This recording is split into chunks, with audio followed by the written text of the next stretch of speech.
everybody, and welcome to my first video in a set that's going to be 6 videos deep. That is right, we're going to be looking at all 6 of my Swiss rounds from the Lights Verdict Showdown North America / Asia edition. This is a tournament where we submit 3 deck lists and we ban 1 deck from our opponent. It's best 2 out of 3, so effectively on your bans, you choose what 2 decks that your opponent must win with. So the first thing we're going to do, since this is the introduction video, is I'm going to show you the decks that I'm going to play throughout all 6 rounds of the Swiss portion of this event. So let's go ahead and take a look at the decks that I ended up submitting. The decks that I ended up submitting, one of which is Aggro Deception. This is Hidden Rush Deception, a classic that I typically play. I added in Blade of the White Plains to this build, and this is pretty similar to the build that I played in the Influencer tournament, except I'm running Pietro in this build and was running something else in that build, I believe. So there was like 1 change, I think, to the entire list. But this is a standard Hidden Rush build. Comes out with a lot of speed and hopes to win the early game. The next deck is a Dijon Region from the also Influencer event. Similar deck list, except I removed the Martyrs for Lethal Prowler. I wanted to add more speed to this list to give myself more outs against some of the bigger control list. This deck comes at you with speed, a lot of burst, Gloam Druids, Wildfires, and Trial of the Hydras in this list. Fun list to play and very quick and to the point. And our third list was my weekend ranked deck. This deck went 17-1 on weekend ranked for me and is card draw magic and classic, generally fast magic deck, though it can play kind of versatile. It's not just a pure aggro deck. But the general idea behind my deck submissions is I have 3 aggro decks submitted. Fun fact, during the tournament, the first 4 rounds, opponents all banned card draw magic. First 4 rounds. So you're not going to be seeing this list for a while. And that's because of my 17-1 weekend ranked performance. And people did not want to face this. Now let's go ahead and dive into my round 1 matchup.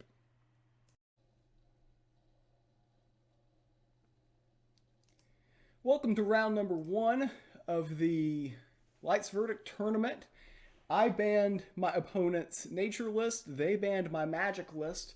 They have an aggro light and aggro deception list. I have an aggro deception and an aggro nature list I need to validate.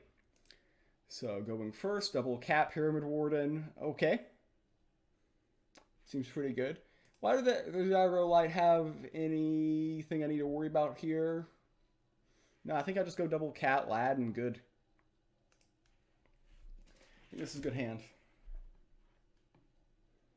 Assassin's Aim. Assassin's Aim and the lad's actually a line. Because then we don't get hit with the levies, do we? Let's open lad here. Now we've got options on T2. We can either aim here or double cat. And it might be depend on if they play something else on the board here. Could depend a lot on that, actually. Yeah, so like they're just levying this lad too often, so I'm going to go ahead and Assassin's Aim here. I don't want them to get value out of a levy. Like they clearly have a levy here if they're passing on 1 like that. There's no other reason to pass on 1 there. So get this, and they'll get probably 1 other minion on board, yeah. So I can actually hide this if I want. Double cat's an option, single cat's an option here. We've got options. There's not really a way they can expose this minion as it sits on the board. I can play Surprise Delivery, which fits the mana curve and prevents them from going wider. And also, it could weaken their Void. But the double cat with the Arms Dealer is very strong too. Let's go double cat. I feel like this is just the best line. There's something to be said for being mana efficient, but there's also something to be said for this. Whatever this is. I mean, they're likely to buff one or two of these minions, and then they'll get one back, but still having a lot of pressure on board's good. And if they don't have a buff, then this is a 5/5. These two don't kill it. They didn't have a good open passing on one either. So, good start overall to this game. You could argue that the deliveries may have been better last turn.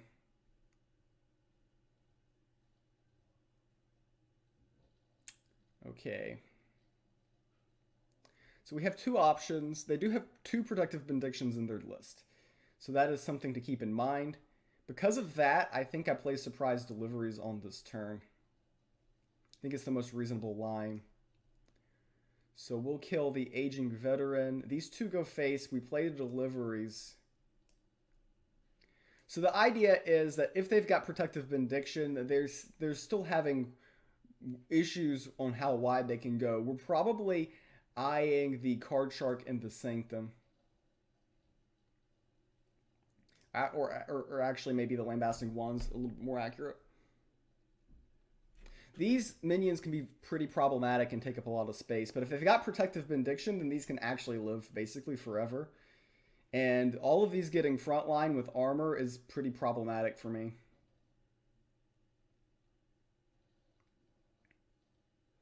So yeah, they're going to kill this. They'll get one minion back. That will become a frontline minion. They got the protective benediction. That's what I was worried about. Definitely what I was worried about. So they're going to give these armor and frontline. And we need to draw Stone Skin. We're probably in a little bit of trouble here, actually. Because these live forever. Yeah, we're in a lot of trouble now. The protective benediction completely saves them. These cats can't go anywhere. Our GP can only hide one. The knife is a little bit not super important at the moment. We'll grab the lambasting wand for potential board presence here. Let's go ahead and try this. We're going to hide this and see if we can get something good from the sanctum here. We can reset both players' favor to 12. I think that's optimized. Or maybe just ratify the sanctum. We'll do this way. And see if we get an answer in their list. Asterius doesn't help as much as you would like it to help. So this can take out one minion. So if we draw a Stone Skin, we can kind of break through, right? Right. And they can't really expand wider. We know that they have Asterius in our list because the Dedicant copied that. A second benediction. That is amazing.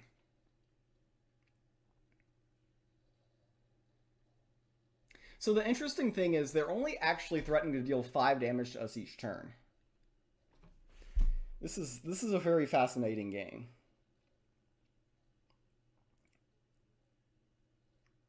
Like, do we win with just these passively dealing damage? Because these never die. I mean, I guess they've got Radiant Dawn sometimes. I think we try to get a levy out of this. Hide this for one more turn. Second Dedicant. That gives us 2 shots at a levy, though, doesn't it?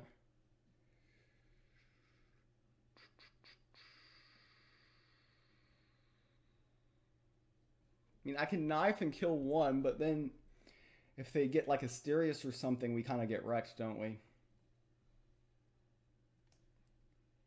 Let's try this.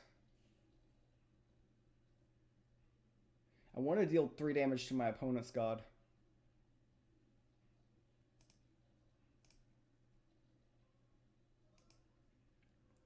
So try that. Hide this one. Got a Drider and a Nemean Lion. Okay. So I have to be pretty careful because if I kill minions, then it's pretty problematic. Maybe I should play the Lambasting Wand. That might be better. I mean, these do chip away some. I could have played Landmassing Wand last turn. Might have been smarter. I just couldn't resist 2 shots at a levy with this, but maybe it could have been a little bit smarter how I played that last turn. Okay, another knife.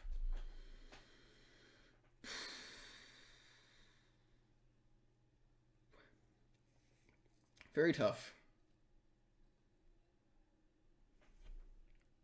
Very tough indeed. Let's see what we get. Militant Theist, Radiant Dawn.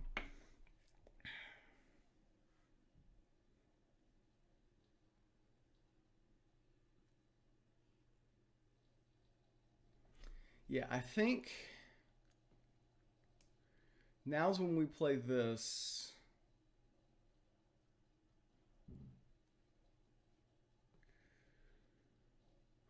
We can kill 1 minion, but then if they Asterius, it's very awkward.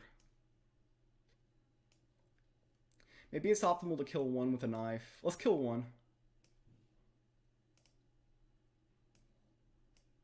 Get 1 off the board.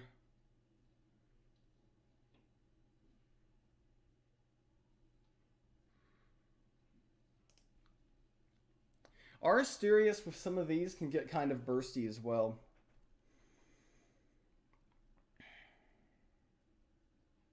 The thing is after these wake up, it becomes somewhat problematic. Okay, they CERN here. Don't think that bothers us, does it? They hit us for 5.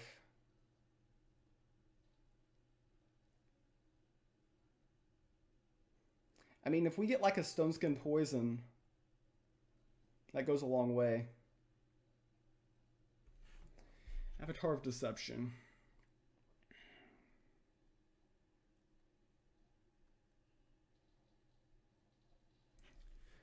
So we can play Dark Knives on here. Radiant Dawn hide here. Okay, I think that's optimal. Hold on. Let's do this first, see what we get. Okay. So Radiant Dawn.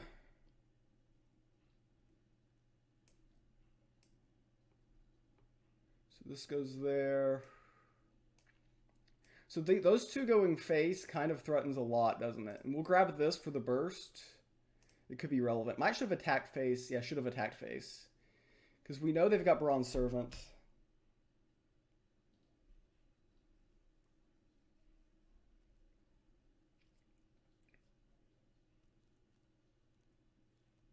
And now these wake up. Did I just throw? I think I just threw.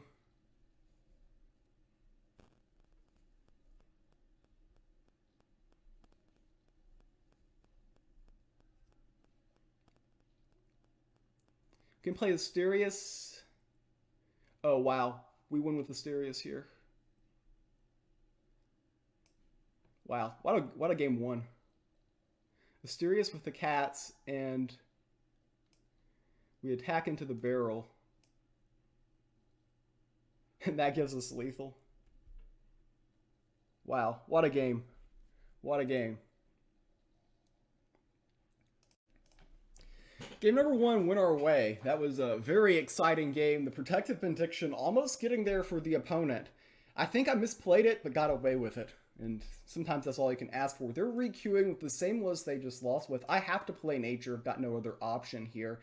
Gloam Druid with no other targets is bad, so we're going to mulligan that. We love to see the Underbrush Boar. I don't like the Lightning Strike in this matchup in specific, so we're going to get rid of that. The Blade is a little bit too expensive for opening hands, so we're going to get rid of that. Trial the Hydra, of course, is too late game. So, opponent playing Aggro Light. We saw that from game number 1. They do have Oink's Nightblade in their list, so you could argue that the Beetle is a little bit less value because of that. They've also got 1 Iron Tooth Goblin to worry about with the Fey Flame Blade. For box here, they had a really bad turn 1, but man, they almost got bailed out by that huge Protective Benediction play. And ooh, the Blind Martyr on the board, but we have the opportunity to kill it and only buff 1 minion. I think this is definitely an opportunity we must take. We could have played the boar on one. The problem is the boar is only 50-50 to hit here, and we want to remove that before they get anything else on board. So that's big. Next turn, probably boar and beetle is probably optimized for us. All right, so to get this, I think we do one attack here, and we still boar beetle. Yeah. Boar beetle. We've got 2 wildfires in hand, which is kind of clunky, but if we can have minions stick, then it can be less bad. So we're hoping this hits. I mean, it can go anywhere, I guess. Okay. This minion living is going to be very annoying. But this guy's confused. If it goes face, we might get value out of a wildfire next turn. Immediately. Immediate wildfire. So that's going to be an interesting moment in this game. Can this minion go where it wants to go? Could be a key moment here. Where does this guy go? And then another big moment could be with the underbrush board. Theirs goes face. That is not where they needed it to go. Now this doesn't appear to have a great attack. In fact, they made a mistake here. I believe they probably should have buffed the Empyrean Pacifist. Oh, especially with that. Yeah, huge mistake. They could have guaranteed the kill here. Huge mistake by our opponent, giving us life here. We have to wildfire. There's no other option. There just isn't. Wildfire attack here, and then we see where this guy goes. Hopefully hit here, and then we can hit here and start to claim back the board. Now the other option...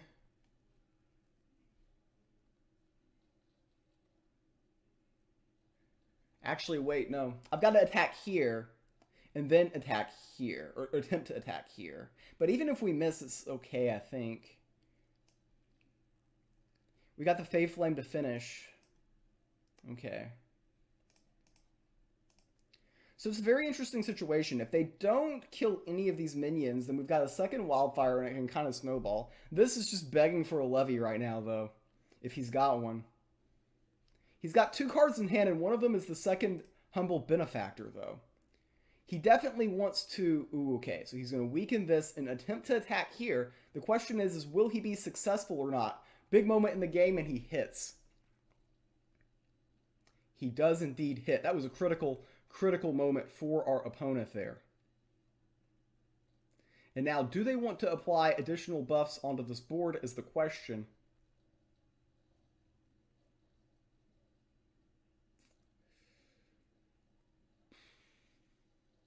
And they do. They buff here. So I think we swing here. Okay, Gloam. Gloam doesn't accomplish much at the moment. Now, we can actually Gloam here. So if we hit here, hypothetically, if we hit here, we can do this and this. We can hit here, and this is guaranteed to hit here, and kill. Let's try that. Okay. Like this is pretty reasonable, I would have to say. So the Gloam is going to have this kill either this or this. Okay, getting rid of the Pacifist is not bad at all. So this can trade for here, or they can get greedy and try to here, but then that leaves them vulnerable to the wildfire, particularly if they buy this or this from the Sanctum. Both of those are kind of trap cards. But that was a big turn. That was definitely a big turn for us. So they're going for the greed route. Will they play a card shark on this turn or not? Going for the ambitious adventurer instead, probably pretty reasonable. Of course, it's easy to say that when you see that we have wildfire. Okay. Finian. So the issue with these is they don't survive attacking into these. The region's pretty effective and the card shark is valuable. So let's wildfire card shark here. Like that's just the line. And we're hoping that these two clear 2 of these minions. Missed. Okay, that's reasonable. And the card shark protects the board a little bit here. This gets up to 3 health. This gets up a little bit to 3 health as well. So even if they have an easy way to deal with this, these are out of this's range, so they would have to need 2 cards effectively. So they've got the Nightblade now. Do they have a way to pump this up to trade into here is the question. And they have a way to effectively calls the trade. Okay, so that was big for our opponent. So what we would like to accomplish here is we'd like this to hit here. And that's going to impact what we do the rest of the turn. And that was indeed successful.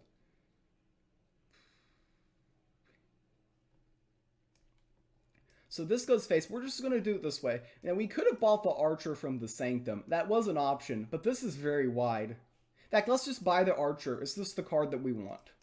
We want the Archer. Let's just deny it for our opponent. This is 2 health.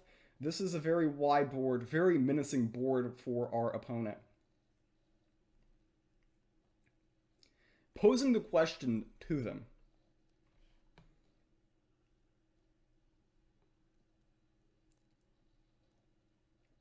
And Light struggles on these type of board states. He could have an Asterius here, which would be able to peel here.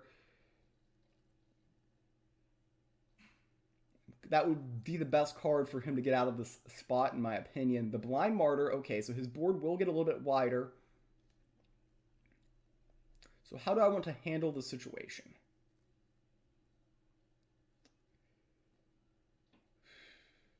I think resolving Confused is smart. So we resolve the Confused with that attack. And this is not Confused, so we're just going to do this, and we want to trade this into here, here, into here. This gets buffed here into here, and we basically just take over from what I believe. Yeah. So we're trying to attack here into here. And we're successful. So we're not frenzied this turn. We're not getting anything extra on the board. We get the concede. And we have won round number 1.